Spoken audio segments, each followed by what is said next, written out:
In the red land of Mars, a massive explosion erupts from the planet's surface, launching the first Martian sphere into space. Meanwhile, in England, young couple Amy and George see the plume of smoke through a telescope belonging to their neighbor Ogilvy. After comparing this discovery to some sightings done during 1894 and 1898, he gifts them a photo of Mars and welcomes them to the neighborhood. As the object leaves Mars and continues its course through space, the couple returns to their cottage, hurt by the way other neighbors shun them. The next day, George goes to work at the local newspaper, where he is assigned to do general research on a recent bank incident. However, when he hears another reporter is going to the Admiralty, he volunteers to go as well because his brother works there and he may have insider information. Moments later, George waits for the minister and his brother Frederick to finish giving a speech about the recent Russian attacks and the Anglo-Saxon racial superiority before approaching Frederick to talk in private. The brothers haven't seen each other in a while, and George wishes Frederick visited his home to give Amy a chance.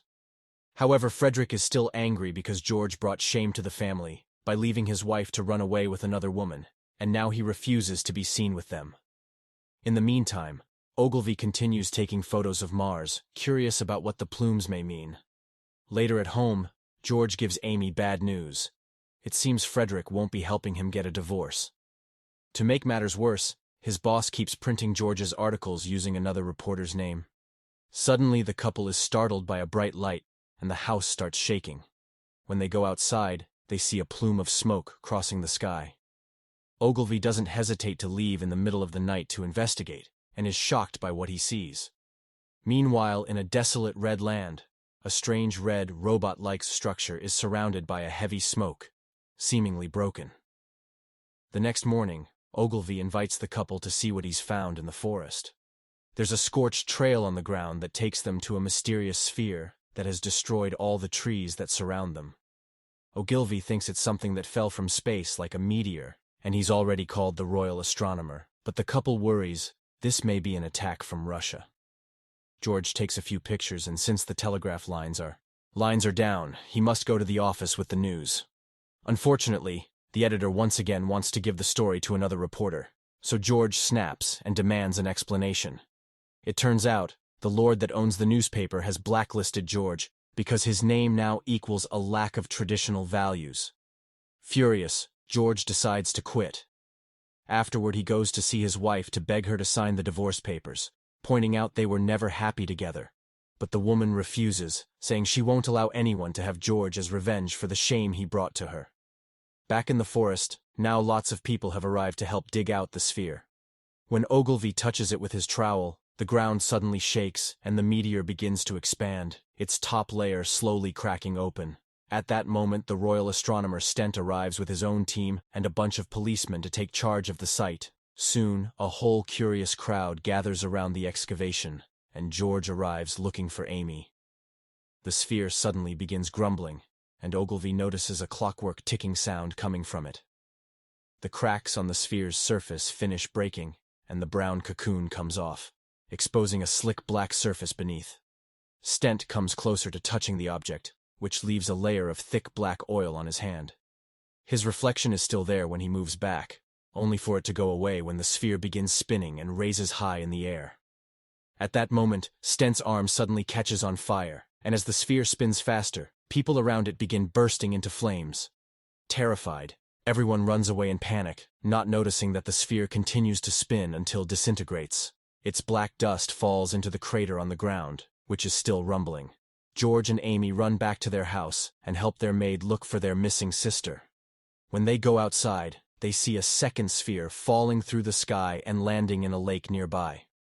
Meanwhile, on the red land, an adult and a child walk through a desolated area filled with mysterious crystals. Eventually, they reach the ruins of a city, looking for a safe spot. The next day, George returns to the forest to find Ogilvy, only to discover an artillery unit has cordoned off the area, and the incident is being treated as a simple forest fire. Jane also goes looking for Ogilvy at his house and finds all the pictures of Mars, which she thinks confirm the sphere is extraterrestrial.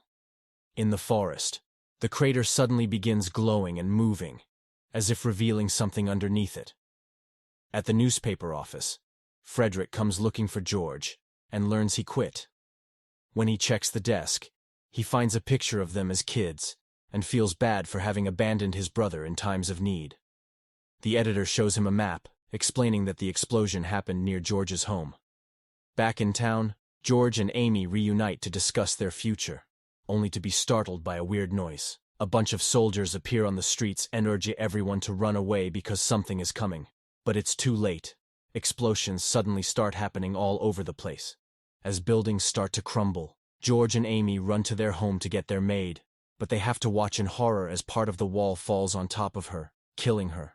At that moment, a scared lost horse runs down the street, and George grabs it so they can escape, but the couple barely moves when they hear their dog crying.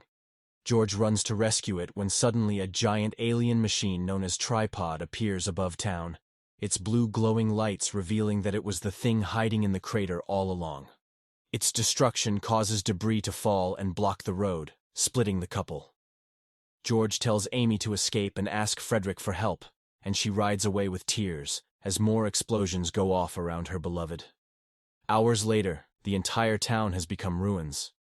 In London, Frederick argues with the Prime Minister about what to do, and they decide not to tell the citizens anything yet. The palace is taking in refugees, and Amy arrives looking for George, but nobody has seen him. Frederick is angry with Amy because he thinks his brother would be safe now if he hadn't run away with her, but he shuts up when Amy confesses she's pregnant.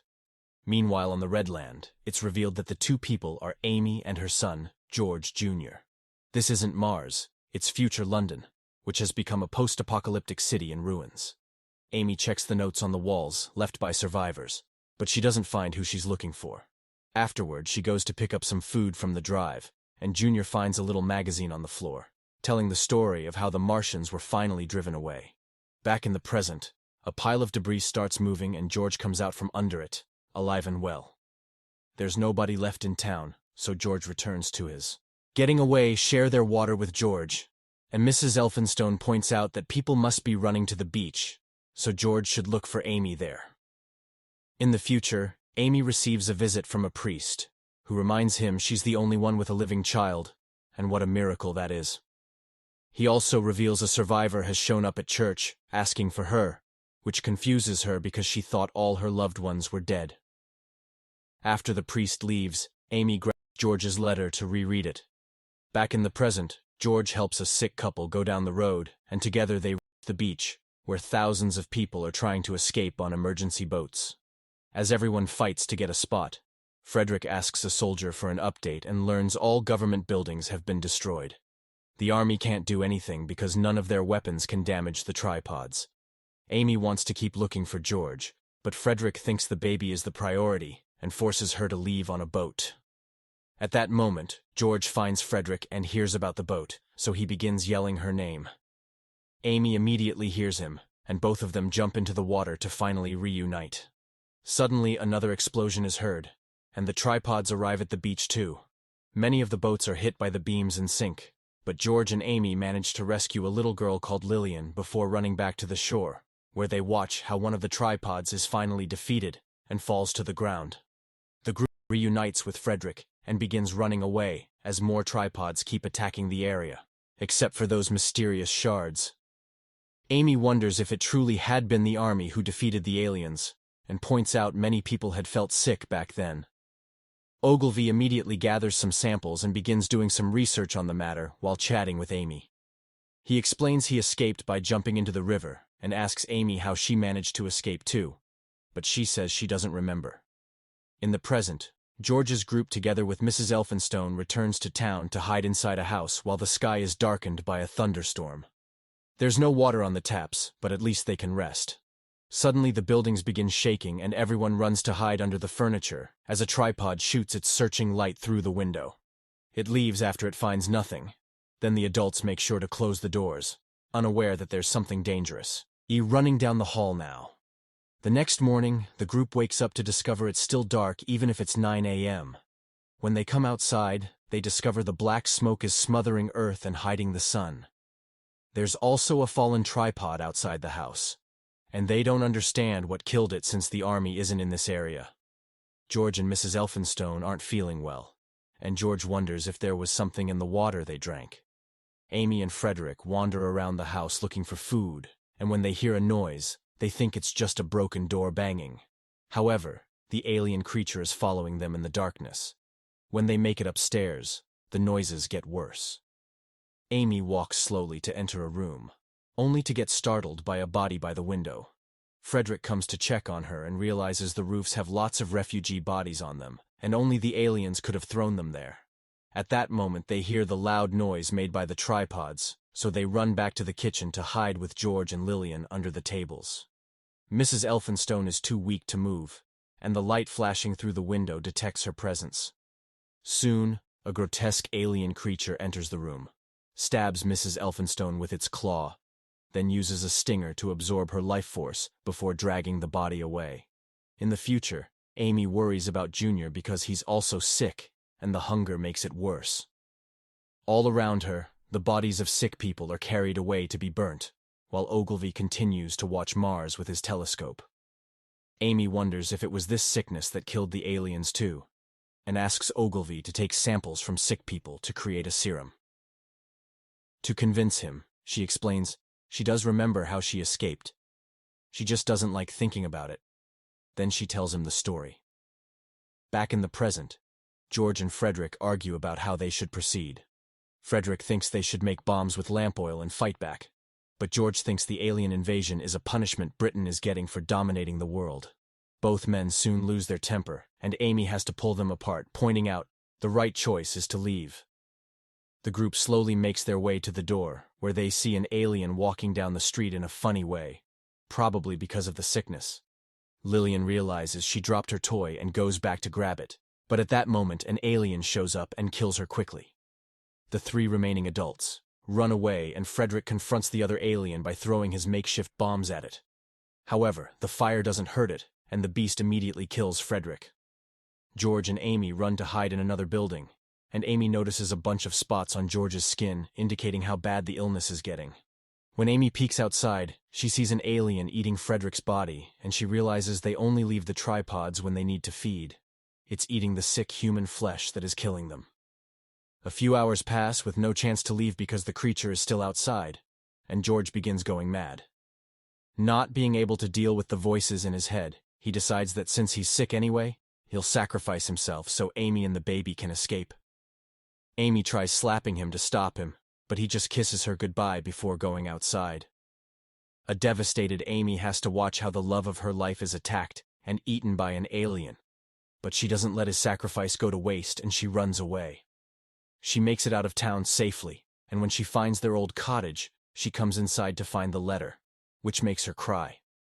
In the future, Amy and Ogilvy tell the priest about their theory, but the priest refuses to let them experiment on sick people.